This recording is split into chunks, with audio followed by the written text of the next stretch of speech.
in and we'll get a mic over to you. Let's start with back room on the right with Ryan. Hey Coach, obviously every week when you're growing a team and growing a bunch of players, development's huge, but what does this bye week do to Ryan Williams, a freshman who's having a great season so far, but trying to build even more? Well, I think for all the players, it's just focusing on improvement, and Ryan was no different. I think each player, each position group had things that their coaches and our staff, identified to improve and work on, and so that was really, a key emphasis for not just Ryan, but everybody on offense. Jump to the left side, Colin. Obviously, this is not Jalen Milroe's first foray into SEC play, but I'm curious about, do you sense like a weight in terms of his approach this week? How is he kind of, taking on with 2 versus 4 and kind of the pressure of the stage that he's about to be on here on Saturday night? I haven't felt that. Certainly there's an importance on every game that we play, and the focus is on us and our preparation and our week of prep, just leading into the game and focusing on that and being where your feet are and staying present. And certainly I think for every player, when you have experience of competition at this level, I think that helps you. You can lean back on those experiences and things you learned about yourself and learned about your week of preparation. But I think what's really important is that no matter who you're playing, that you focus each week on just being your best. You don't want one game to, your week of preparation and your process to be different based on who the opponent is or, what game of the year it is. And so that's really what the message is to the players is, focus on being your very best each day of preparation. And so that when you get to Saturday, you feel prepared so that you can go put your best foot forward and compete at a high level. Jump to Nick Kelly on the front right. Yeah, simple question. What do you think of Georgia's defense?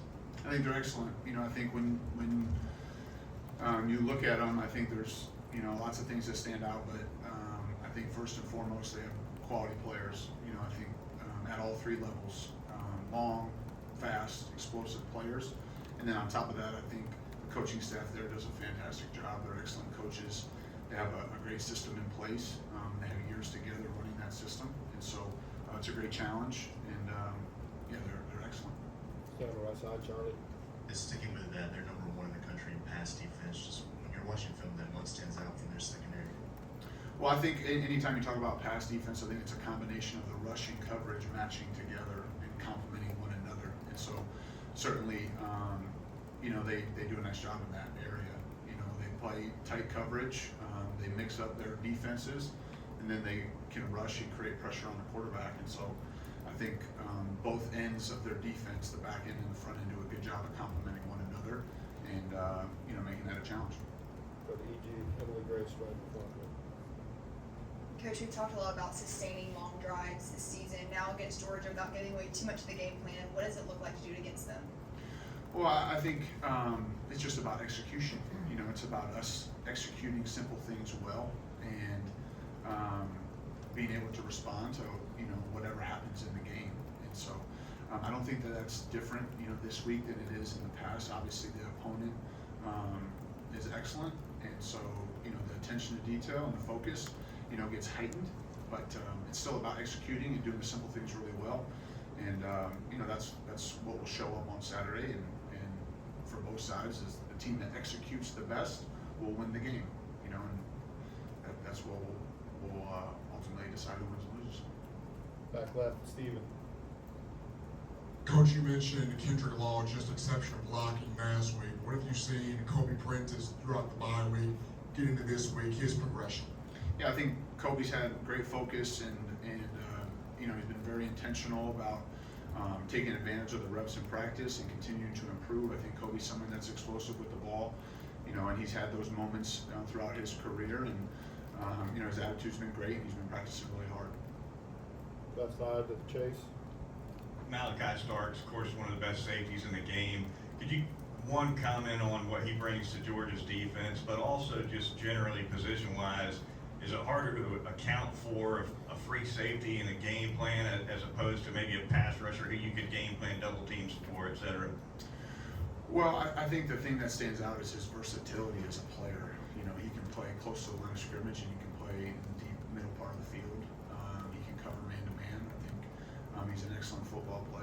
obviously has experience in their system. They can put him in different spots and different personnel groupings, and he's excellent in all areas.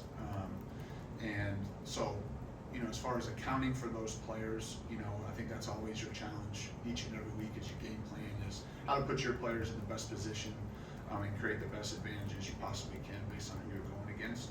And certainly, you know, he's an excellent player that has had great production and very versatile.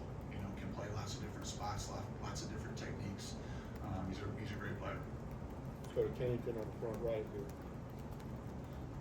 Two-part question. When you look over the first 3 weeks, what are your impressions of your team's early down offense and what's contributed to success on third down? I think, you know, there's some inconsistencies on first and second down, you know, from an efficiency standpoint that we'd like to be better, we'd like to be cleaner. I think that goes back to some of the other questions, you know, that, you know, have been asked as far as just the execution, the down in and down out execution. And so that's something that will be important for us moving forward, and certainly in this game.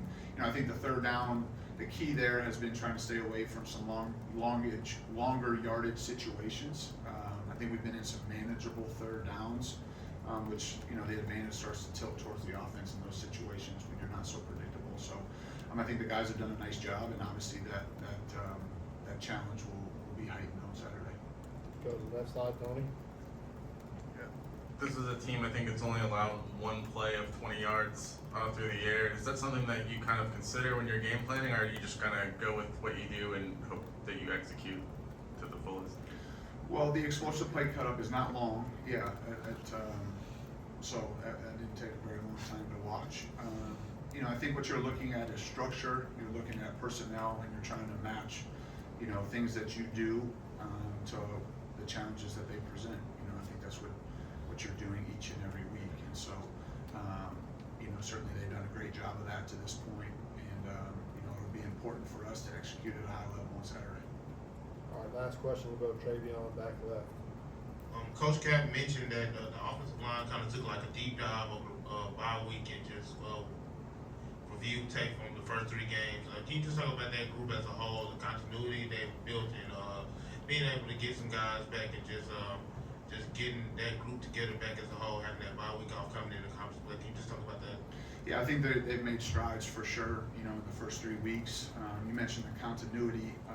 You know, we have not played consecutive games with the same starting 5, you know, and so there's been rotation there, you know, and we'll continue to play the players that deserve the opportunity to do that, you know. But I certainly saw progress. You know, I certainly think that this past game there was progress made.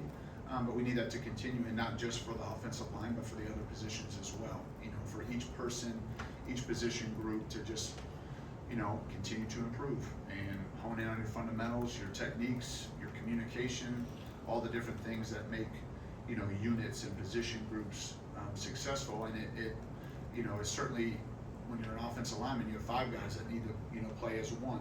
And so I see an improvement there. There's great urgency, there's great focus. Coach Cap's done a real nice job of developing that group, and they're gelling, you know, and getting, you know, better and better each day. And so we expect that to continue, and yeah, we're pleased with the group's effort and work ethic and practice. All right, thank you, Okay, Coach. full time.